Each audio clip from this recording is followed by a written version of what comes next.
যারা আমার regular blog দেখেন তারা প্রত্যেকেই জানেন আমরা এখন কেরালার ওয়ায়নাড বলে একটা শহরে আছি।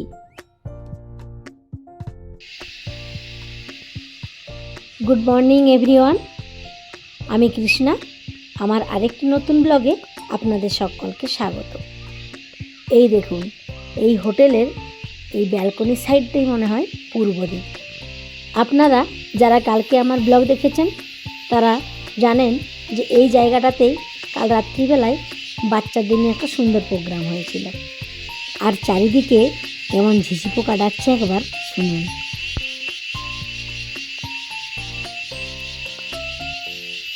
পাহাড়ের ওয়েদার বলুন, গাছপালা বলুন, সব একটু অন্য টাইপের হয়। আর হয়তো কয়েকটা ঘন্টা বাকি, তারপর আমাদেরকে বেরোতে হবে ব্যাঙ্গালোরের উদ্দেশ্যে। আর শেষবারের মতো পাহাড়ের এই সুন্দর দৃশ্যটা আরেকবার উপভোগ করে নিচ্ছি। আজ আপনাদের আমি অনেক কিছু দেখাবো, চলুন একবার নিচে যাই। কালকে যখন আমরা সবাই হোটেলে ফিরি, এই দেখুন এখানে কত আম পড়ে আছে। রাত্রিবেলায় হালকা অন্ধকার ছিল, বোঝাই যায়নি একটা কত বড় আম গাড়ির চাকায় পেশা হয়ে গেছে। আর আম গাছটাও আপনাদের একবার দেখাই। গাছটা কতটা লম্বা আর কি পরিমাণে আম ধরে আছে দেখুন। আমরা অবশ্য খেয়েও দেখিনি আমগুলো টক কি না, কিন্তু প্রচুর পড়েও আছে জানেন। হোটেলের যে মালিক হয়তো তারই গাছ, কিন্তু সে কুড়ায়নি আমগুলো। আর কালকে আপনাদের দেখিয়েছিলাম লম্বা বাঁশ, আর আজকে দেখাচ্ছি আরেক রকমের বাঁশ পাতা। এই দেখুন, এই রকম বাঁশ পাতা আগে কেউ দেখেছেন? আমি কিন্তু এই প্রথম দেখলাম। চলুন আপনাদের আরেকটা জিনিস দেখাই। এই হোটেলের চারপাশে কত রকমের যে গাছ আছে তা বলার নয়। এই যে রাস্তাটা দেখছেন, এই রাস্তা দিয়ে আমরা পরশুদিন এসেছিলাম, আর আজ এই রাস্তা দিয়ে আবার চলে যাব।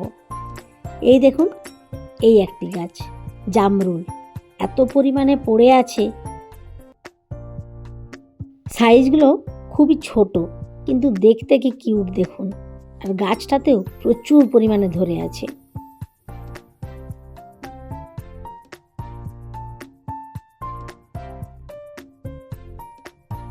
আর এইখানটাতে আরেকটা জিনিস দেখলাম, মানে পাহাড়ের গাছ এত লম্বা লম্বা হয়, রোদ পাওয়ার জন্য একজন যেন আরেকজনকে ছাড়িয়ে যাবে।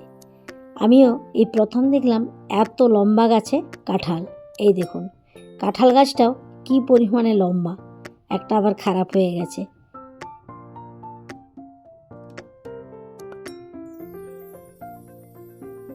আর কালকে এই যে হোটেলের মালিক, ওনাকে বলেছিলাম যে আমরা একটা কাঁঠাল খাবো।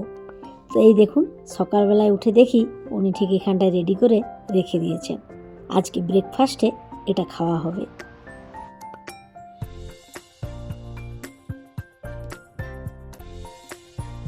হোটেলের এই সাইডটাতে আছে সুইমিং পুল।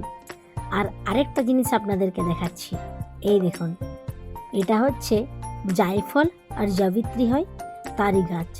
এটাও আমি প্রথম দেখলাম। এর আগে টিভিতে দেখেছি, কিন্তু চোখের সামনে এই প্রথম দেখছি। যে ফলটি ফেটে গিয়েছে দেখলেন, তার মানে ওটা ঠিকঠাক হয়ে গেছে, মানে খাবার সময় হয়ে গেছে।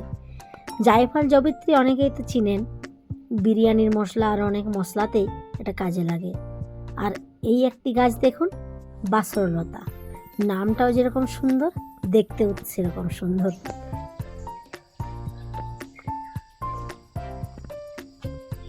এই সাইডটাতে আছে একটা বড় বাতাবি লেবুর গাছ।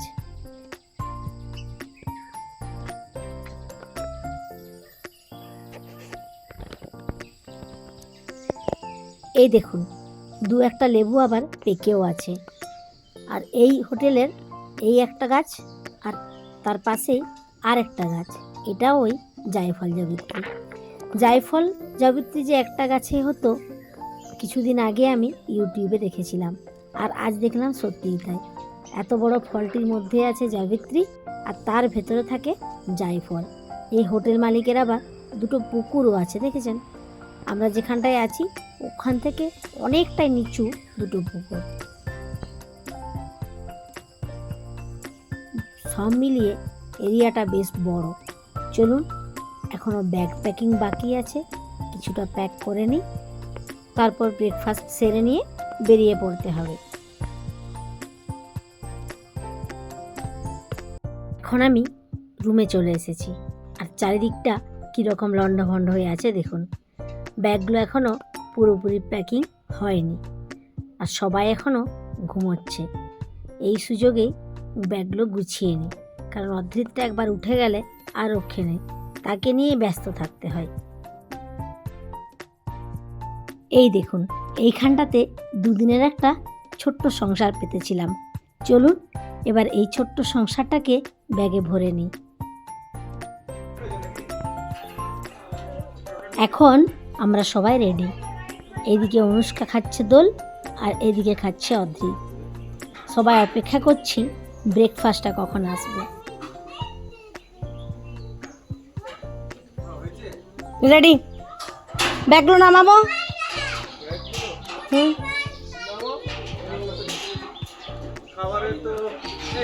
সাইড দাও, সাইড দাও। ইয়ে, তুমি ব্যাঙ্গালোর যাবে? যাচ্ছি না, আচ্ছা আমরা এখন অন্য জায়গায় যাবো, তাই তো? ব্যাঙ্গালোর যাবো বললে কান্না করতে। চলো। এই অদ্রিত, ব্রেড বাটার খাবি? তাহলে পুরি, তাহলে কি খাবে? দাঁড়াও, কি আছে দেখে নি, দাঁড়াও। এটা কি আছে? এটা গুড মর্নিং। তোমারটা তো সুইচ অফ ছিল। না না, 2-3টা রিং করে না। চাটনি, ও এটা এটা ডালটা না, এটা অন্য সাম্বার। এটাই ডালটা? হ্যাঁ এটাই তো বলছি, এটাই ছোলার ডাল,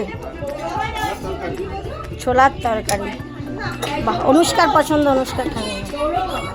আচ্ছা, এই যে করছি না। আর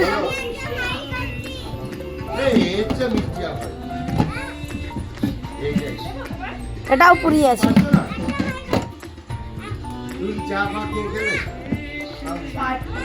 বলো, এবার খেতে হবে বাবা, আর না।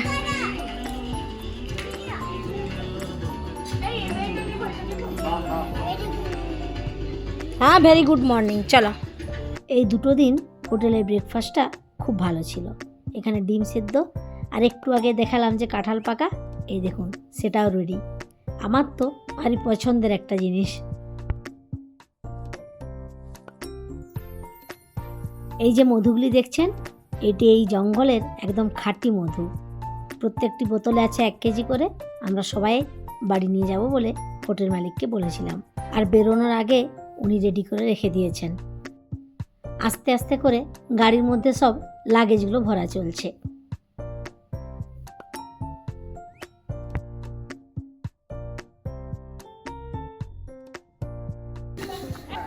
এই তোরা কি যাবি না? যেতে ইচ্ছে করছে না? হ্যাঁ, তো যা, সব খেলাই একদম মশগুল। চলো, আমরা এবার হোটেল ছেড়ে দিলাম, আবার সেই পথ ধরেছি যে পথ দিয়ে 2 দিন আগেই এই হোটেলে এসেছিলাম। আর আজ দেখুন সকাল থেকেই ঝিরিঝিরি কেমন বৃষ্টি পড়ছে। এখানের ওয়েদার না বোঝা মুশকিল। ভোরবেলায় যখন আমি উঠেছিলাম তখন সূর্যটাকে দেখে বুঝতে পেরেছিলাম যে এই সাইডটাই পূর্ব দিক। আর এখন ওই 9টা বাজে, 9টা বাজতে না বাজতেই চলে এলো কোথা থেকে বৃষ্টি।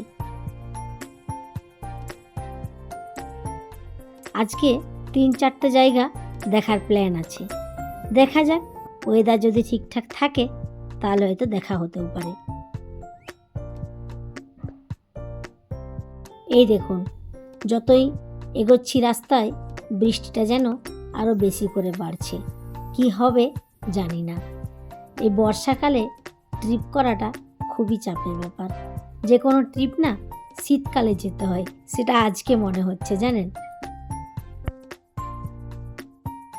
হোটেল থেকে প্রায় 40 কিলোমিটার দূরে আমরা চলে এসেছি, আর যতই এগোচ্ছি বৃষ্টি যেন বেশি করে পড়ছে। আর পাহাড়ের রাস্তা এই বর্ষাকালে দেখতেও কি সুন্দর লাগছে দেখুন। এই দেখুন, এখান থেকে ওই দূরের পাহাড়ের ভিউটা কি সুন্দর লাগছে। ওখানে মেঘ জমে আছে আর বৃষ্টিও পড়ছে প্রচুর। আমাদের এখন টি ব্রেক হচ্ছে, তাই তো? কপালটা খুব খারাপ।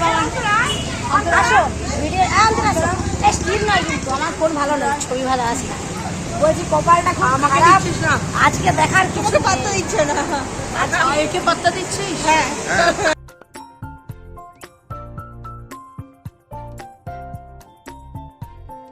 ওই যে পেট্রোল পাম্পটা দেখলেন, ওখান থেকে আরও কিছুটা গেলে একটা দেখার জায়গা ছিল, কিন্তু বৃষ্টি এতটাই বাড়ছে তাই ওখান থেকে আমরা চা খেয়ে বেরিয়ে পড়েছি আরেকটা অন্য জায়গায়। হয়তো এখান থেকে আরও 30-40 কিলোমিটার দূর, যদি সেখানে বৃষ্টিটা কম হয় এই আশায় আর কি। তো দেখা যাক, আরও কিছুটা যাই, তাহলে বোঝা যাবে সেই জায়গাটায় যেতে পারবো কিনা। এর সাথে সাথেই আজকে আমি আমার ব্লগটা এখানেই শেষ করব। পরের ব্লগে নিয়ে আসবো এর পরের পার্টটা। সেখানে পৌঁছাতে পারলাম কি না আপনারা দেখলে বুঝতে পারবেন। চলুন আজ তাহলে আসি, দেখা হবে পরের ব্লগে। আর ততক্ষণে সবাই ভালো থাকবেন, সুস্থ থাকবেন।